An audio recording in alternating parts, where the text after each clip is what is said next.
Assalamualaikum warahmatullahi wabarakatuh. Halo Sobat Rini Channel Education. Siapa yang menyangka bahwa tujuan pembelajaran yang merupakan instrumen penting di dalam rencana perencanaan pembelajaran yang selama ini sudah biasa dilakukan oleh Bapak Ibu Guru, di dalamnya terdapat miskonsepsi yang selalu saja berulang, baik dilakukan oleh guru yang senior maupun yang junior. Nah, setidaknya ada 7 miskonsepsi dalam tujuan pembelajaran yang berhasil saya rangkum. Apa saja itu? Yuk kita ikuti penjelasan berikut ini.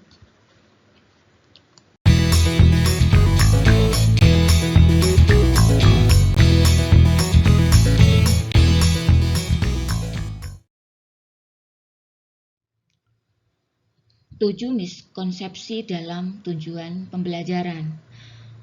Sobat Rini Channel, ada tidak yang mengalami perasaan seperti saya?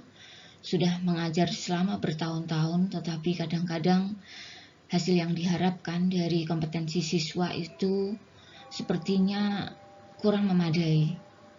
Setelah kita mengadakan penilaian, hasil penilaian yang diharapkan tidak sesuai dengan yang kita harapkan. Nah, mungkin dari penjelasan 7 miskonsepsi ini di dalam tujuan pembelajaran nanti mampu sedikit banyak menjawab pertanyaan-pertanyaan kenapa sih sepertinya sebagai guru kita gagal di dalam mencapai tujuan dari pembelajaran. Tujuan pembelajaran itu siapa sih yang sebetulnya yang membuat kita tinggal menerima dari pemerintah, dalam hari ini dari Kementerian Pendidikan, atau mungkin kepala sekolah yang menentukan?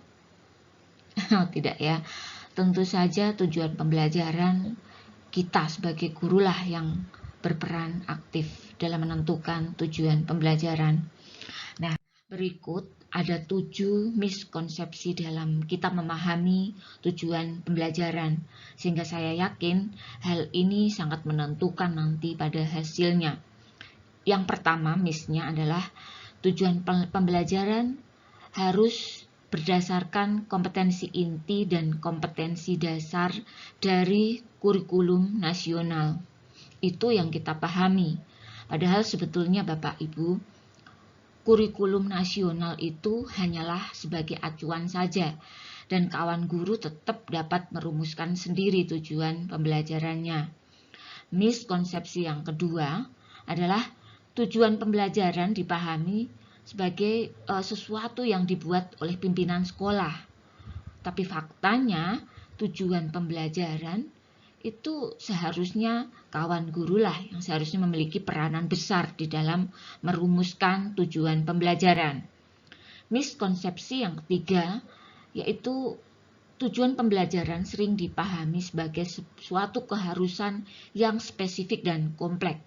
Tetapi faktanya tujuan pembelajaran harus jelas dengan menggunakan bahasa yang mudah dipahami. Nah, untuk bisa menggunakan bahasa yang mudah dipahami, maka kita sendirilah yang harus merumuskannya.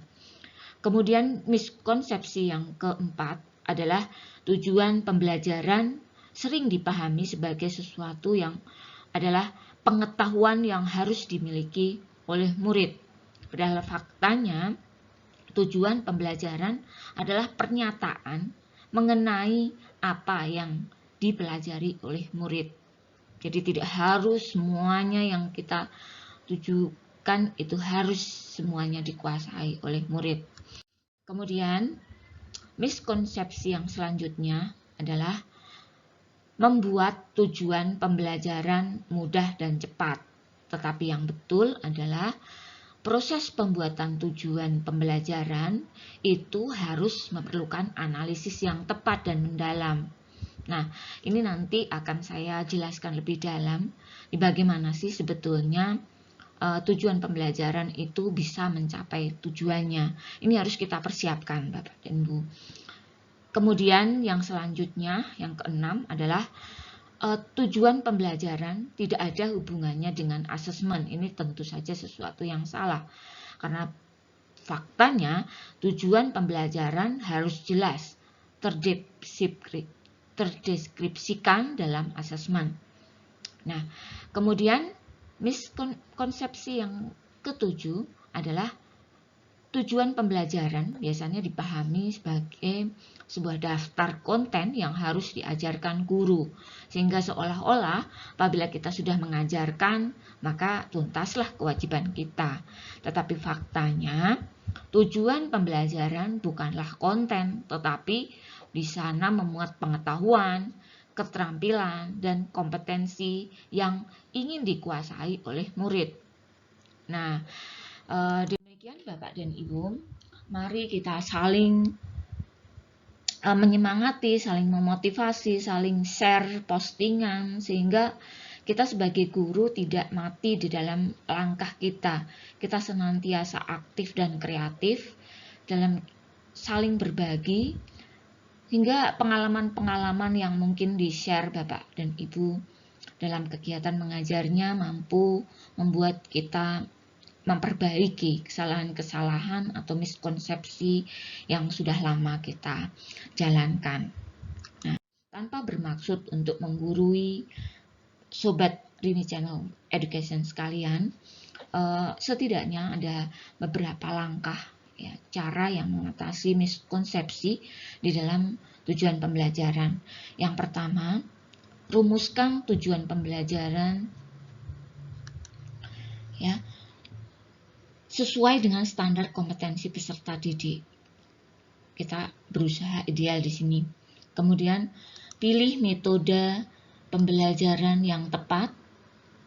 Kemudian yang terakhir adalah kita senantiasa berupaya mengembangkan soal dan latihan atau job sheet yang berbasis penilaian kinerja atau performance assessment untuk meningkatkan keterampilan peserta didik. Nah, di sini meskipun RPP yang diarahkan Kemendikbud ya dalam ini adalah RPP 1 lembar, tetapi setidaknya itu tidak mengurangi esensi dari persiapan perencanaan pembelajaran yang kita laksanakan. Karena pada hakikatnya tujuan pembelajaran ini perlu dianalisis secara lengkap dan menyeluruh, yang meliputi metode apa sih yang akan kita gunakan. Kemudian kita kembangkan job sheet yang sesuai. Tentunya ini sebaiknya itu berbasis pada penilaian kinerja, terutama ini yang kita yang bergerak di lapangan ya, terutama di sekolah menengah kejuruan. Tentu penilaian kinerja ini menjadi sangat penting disesuaikan dengan apa sih yang menjadi kebutuhan atau tuntutan di dunia usaha maupun di dunia kerja. Sekian dari saya, terima kasih. Saya sangat terbuka untuk semua masukan, komen, atau kalau setuju dengan apa yang saya sampaikan, boleh di-share sebanyak-banyaknya agar saya lebih semangat dalam mengembangkan konten ini. Assalamualaikum warahmatullahi wabarakatuh.